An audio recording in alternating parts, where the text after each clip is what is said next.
वणी शहरातील नगर परिषद बालोद्यानासमोर असलेल्या विवेकानंद प्राथमिक शाळेच्या विद्यार्थ्यांना गेल्या अनेक वर्षापासून अत्यंत हलाखीच्या परिस्थितीत शाळेत ये-जा करावी लागत आहे। शाळेसमोरील रस्ता पूर्णपणे उखडला असून मोठमोठे खड्डे पडले आहे। पावसाळा सुरू होताच या खड्ड्यांमध्ये पाणी साचून मोठमोठी डबके तयार होत आहे। परिणामी शेकडो निरागस विद्यार्थ्यांना जीव मुठीत धरून या रस्त्यावरून मार्ग काढावा लागत आहे।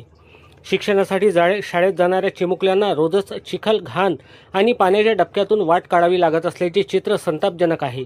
लहान मुलांचे पाय घसरून अपघात होण्याचा धोका कायम असून दुचाकी स्वारांमुळे उडणारे चिखलाचे पाणी विद्यार्थ्यांच्या अंगावर पडत आहे। त्यामुळे विद्यार्थी, पालक आणि शिक्षकांमध्ये तीव्र नाराजी व्यक्त होत आहे।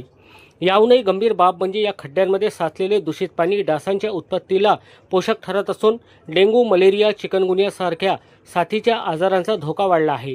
विद्यार्थ्यांच्या आरोग्याशी थेट संबंधित असलेल्या या गंभीर समस्येकडे संबंधित प्रशासनाचे होत असलेले दुर्लक्ष संतापजनक असल्याची भावना नागरिक व्यक्त करत आहे। गेल्या अनेक वर्षापासून या रस्त्याच्या दुरुस्तीची मागणी होत असतानाही अद्याप कोणतीही ठोस कारवाई झालेली नाही।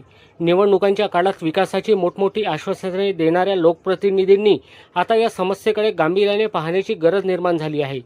प्रभाग क्रमांक 9चे नगरसेवक तसेच नगराध्यक्ष यांनी तातडीने या समस्येची दखल घेऊन शाळेसमोरील रस्त्याची कायमस्वरूपी दुरुस्ती करावी, अशी जोरदार मागणी पालक, नागरिक आणि विद्यार्थ्यांकडून होत आहे।